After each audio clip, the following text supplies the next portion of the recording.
به برنامه خبری رادیو آزادی در شروع هفته نو خوش آمدید. شاله گلخوجی هستم که 15 دقیقه شما را رهبردی خواهم کرد. نخست میبینیم امروز 13 آگوست کدام موضوع را داره. در نتیجه نشست ناموفق چرخبال چند تن از کوهنوردان خارجی مجروح شدند. سبب برخورد با کوه نامساعدی هوا بوده است. دسترخوان پرشکوهی دانه در روزهای تجلیل عید قربان نرخی گران خواهد داشت. کمیته امور دین وعده داده است که رید میگذراند. و گیروداری آغاز سال خوانیش نرخ بلندی لباسهای مکتبی بعضی والدین را به گرفتن قرض وادار کرده است. پسرانه ارزانتر هست. لباسهای دخترانه به نهایت قیمت. مقامات تاجیکستان میگویند که عملیات نجات کوهنوردان و هیئت پرواز چرخبال می-8 آغاز شده است. چرخبال حامل کوهنوردان شام دیروز در حدود ناحیه لخش نشستی ناموفق داشت. حال حاضر 6 نفر، 5 کوهنورد و یک عضو هیئت پرواز به بیمارستان ناحیه لخش انتقال یافتند. گفته می شود وضع سلامتی آنها معتدل است. سفارت روسیه میگوید 13 نفر آنها شهروند روسیه می باشند. یک کوهنورد از بلاروسیه بوده است. کمیته حالتهای فوق‌العاده تاجیکستان گفت همه کوهنوردان و 3 سرنشین چرخبال زنده هستند. البته حادثه مربوط به کوهنوردان امر تصادف است، ولی حمله که نسبت افسرهای خارجی در 2 هفته پیش صورت گرفت عمل تحریزی شده بود. اما مقامات تاجیک میگویند تیر حمله‌وران به اصطلاح خاک خورده و تاثیر به آمد و رفت جهانگردان نداشته است. این موضوع را به رادیو صوفی در حوزه نشستی وابسته به توریسم در هفته گذشته با مسئولین در میان گذاشت.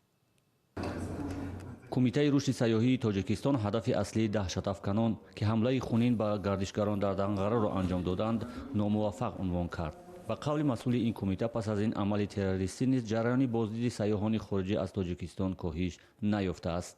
امروز یگان سیاح یا شرکت سیاحی برنامه خود را برای سفر به تاجیکستان قطع نکرده است و من فکر می‌کنم که ما شرکت‌های سیاحی و هم سیاحان فعالیت خود را طبق برنامه‌های قبلا طرح‌ریزی شده ادامه می‌دهند.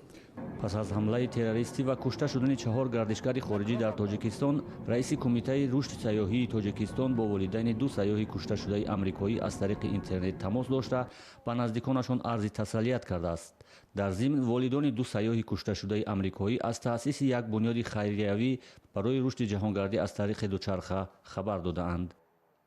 آنها یادآور شدند که یک فوند خیریوی نیز سازمان دادند به خاطر فرزند خویش به نام آن و در این باره نیز صحبت صورت گرفت. این صحبت‌ها در حاشیه جلسه شورای رشد سیاحی کشورهای عضو اتحاد دولت‌های مستقل در شهر دوشنبه انجام شد که کشورهای عضو این شورا همچنان موضوع تهیه برنامه رشد سیاحی در کشورهای اتحاد دولت‌های مستقل تا سال 2030 را بررسی می‌کردند، اما موضوع تأمین امنیت گردشگران در این همایش بررسی نشد.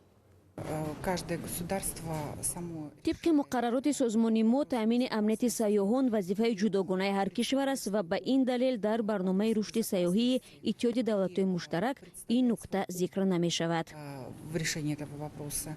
بر اساس آمار کمیته رشد سیاحی در نیم ساله اول سال جاری بیش از 950,000 شهروندان خارجی از تاجیکستان دیدن کردند که بیش از نیم میلیون نفر آنها همچون سیاح نامنویس شدند. در طول سال گذشته باشد در مجموع تنها حدود 430,000 سیاح به تاجیکستان تشریف آورده بود.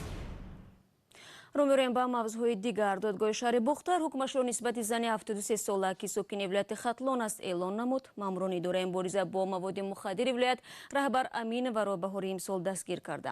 همراه او 2 نفر دیگر را هم برای قاچاق نشه بازداشت نمودند، ولی بعداً یکی از آنها که کارمند خود آژانسی بوده است رها گردید. آرزوی کریم این موضوع را پیگیری کرد. زن 73 ساله رهبر امینова که با جرم قاچاق مواد مخدر گمانبر بود برای 8 سال روانه زندان شد. این زن بر اساس ماده 200 قسم 3 کودکس جنایی جمهوری تاجیکستان یعنی استفاده و قاچاق مواد مخدر گمانبر بود که دادگاه او را 8 سال روانه زندان کرد. حکم او تازه صادر شده است، یعنی هفته گذشته صادر شده، هنوز قوه قانونی نگرفته است، اما با گفته همصحبتان ما از دادگاه ولایت ختلان عریضه کساتیانی یا ناراضگی از این حکم از نزدیکان و از وکیل او به دادگاه نرسیده است و چند روز دیگر آنها وقت دارند که از روی این حکم به دادگاه شکایت برند. اما در صحبت تلفنی نزدیکان رهبر امینووا از صحبت خودداری کردند و نظر خودشان درباره این حکم نگفتند. اما در گذشته رهبر امینووا در صحبت با رادیو آزادی در منزل زیستش گفت که او قسما تصدیق میکند که گناهکار است و تلاش داشت که بیگناهیش را اثبات کند و از تالار دادگاه به آزادی برآید. رهبر امینووا که با شرط دور نرفتن از منزل زیستش در آزادی به سر میبرد و شناسنامه‌اش در دست مقامات تفتیشات قرار داشت. اما طبق گزارشی که در رادیو آزادی است، رهبر امینووا روز مرافعه که حکمش اعلام شده است از تالار دادگاه به محبس یعنی به بازداشتگاه برده شده است که دیگر ما نتوانستیم با او صحبت کنیم. شما برنامه خبری رادیو آزادی را تماشا دارید. امسال برای نخستین بار زایران توجیک امکان پیدا کردند که از فرودگاه کولوب به عربستان سعودی سفر کنند. پرواز هواپیمای شرکت سامان ایر طریق این خط سیر مستقیم روز گذشته شروع شد. زایرانی که ساکنان منطقه کولوب بودند میگویند فراهم آمدن چنین امکانیت رفت آمد آنها را به مراتب آسان‌تر میکند. راه اندازی نخستین خط سیر کولوب عربستان یک هفته قبل از فرارسی عید قربان صورت میگیرد. یکی از دو جشن‌های اساسی مسلمانان تاجیکستان که باید با دسترخوان خاکسارانه تجلیل شود. ارستن دسترخوان پرشکوه جریمه داشته است. در این شب و روز اکثر ساکنان برای عید قربان آمادگی دارند. میگویند برای آراستن دسترخوان ناگزیر باید چیزی خرند. سیلیگل سیدوا بعد از گشت و گذار در بازار از نزد این دانه فروش بالاخره چیزی نخرید. نمی قندای سفیده که اگه هوای میگیریم غولینگ میگیریم. پیسته تماما نرخ قیمتش نمیگیریم، زور نمیرسه. احتیاطکاری مردم از یک طرف گرانه نرخ باشد، از طرف دیگر هشداری مقامات است. مسئولان کمیته عاید به کارهای دین، تنظیم عنعنه و جشن و مراسم‌های ملی میگویند در صورت آراستن دسترخوان پرخرج در عید قربان جریمه خواهند کرد. ولی مردم میگویند به خاطر مهمان‌های راهدور مجبورند دسترخوان آرا دهند.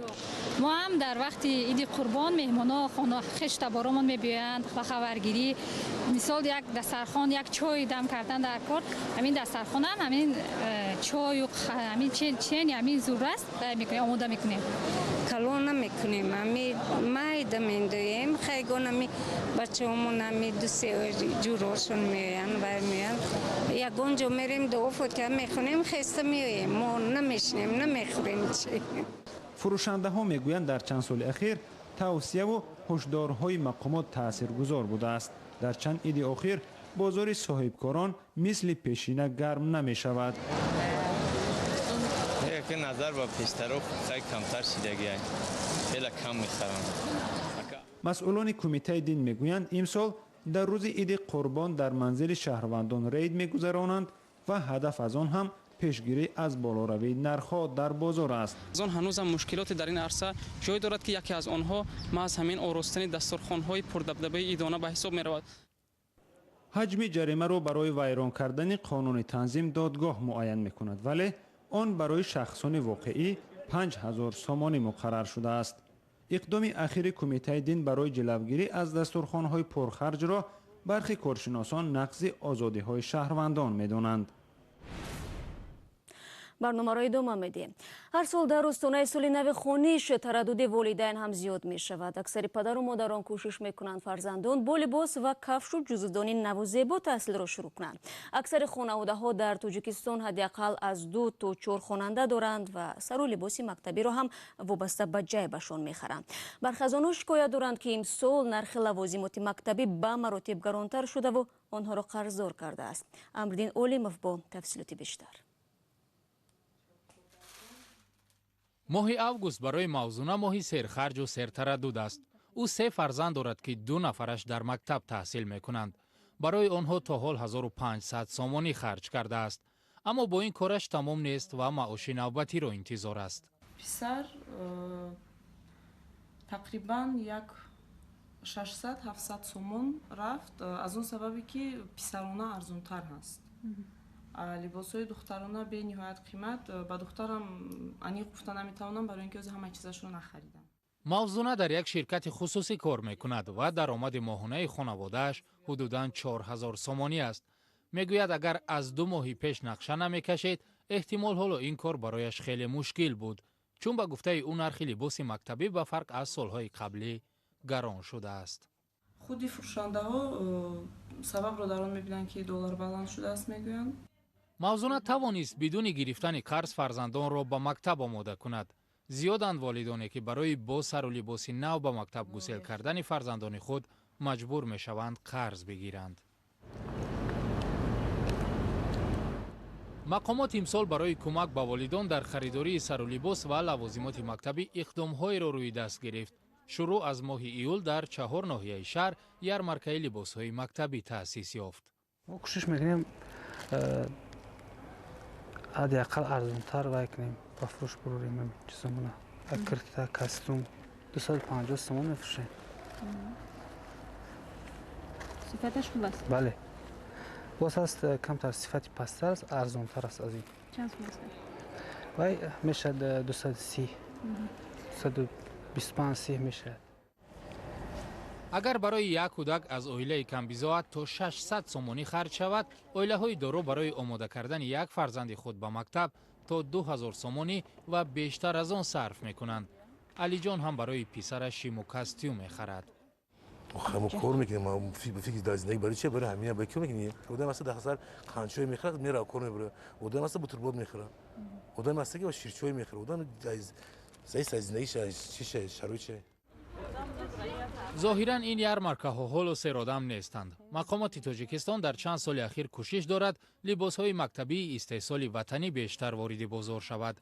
برخی از مکتب‌ها در موافقه با شرکت‌های دوزندگی برای خواننده‌ها لباس‌های یگانه مکتبی پیشنهاد می‌کنند.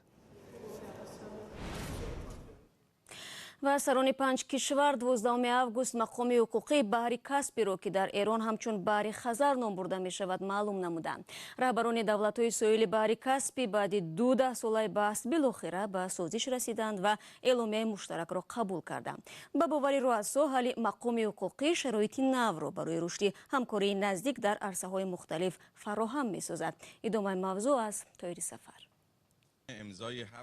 روز یکشنبه رهبران آذربایجان، ایران، روسیه، ترکمنستان و قزاقستان اعلامیه مقام حقوقی بحر کاسپی را امضا کردند. بر اساس این سازش 22 سال ادامه داشت. همکاران گرامی، می‌خواهم همه شما کشورهای ساحل بحر کاسپی را با امضای این سند مهم تبریک کنم. در قدم اول با امضای اعلامیه و سپس با دیگر سازش‌هایی که در اینجا حاصل شدند. اعلامیه پیش بینی می‌کند که آب‌های بحر مورد استفاده عمومی قرار می‌گیرد و بیشتر آن بین کشورها تقسیم می‌شود. هر کشور قلمرو مرزی خود را که نباید بیشتر از 15 میله بحری باشد معین می‌کند. سیاستمداران همچنین در زمینه قبول قاعده‌ها به توافق رسیدند که طبق آن ماهیداری، پژوهش‌های علمی و تحویل لوله‌ها به راه مانده می‌شود. همچنین کشورها مقدار صید عمومی ماهی را معین کرده به سهمیه‌های ملی تقسیم می‌کنند. گرچه ما خط مبدأ را در این کنوانسیون مشخص نکردیم، اما تصریح کردیم برای کشورهایی که دارای ویژگی خاصی سواحل اونها هست و مضرس نیست، اونها باید از ویژگی خاصی برخوردار باشند که مقصود سواحل جمهوری اسلامی ایران است. با جز این در بخش همکاری‌های نظامی هم سازشنامه به امضا می‌رسد. سخن درباره منع ساختمان پایگاه‌های نظامی خارجی در ساحل بحر کاسپی می‌رود. شکل کامل این گزارش را شما میتونید در شکل کتبی و هم ویدیویی در سامانه ما پیدا کنید و بنابر کمی فرصت بعضی از گزارش‌های ما در برنامه نگنجیدن. این گزارش را هم شما میتونید در آزادی ویدیو کانال مخصوص رادیو آزادی ببینید. خب در این لحظه ها برنامه امروز را انجام میدهیم. جزئیات خبر و گزارش رو طوری هم در بالاتر گفتم. شما میتونید در سامانه ما www.azadi.org دسترس نمایید. صفحه های ما در همه شبکه‌های اجتماعی نظیر ادناکلاسنیک، فیسبوک، اینستاگرام فعال است و البته تماشای آزادی ویدیو یوتیوب رو که کانال مخصوصی ما در رادیو آزادی است فراموش نکنید. تشکر بی اندازه میگویم برای همراهی و تا برنامه فردا که در همین ساعت تقدیم شما می شود. خدا نگهدار.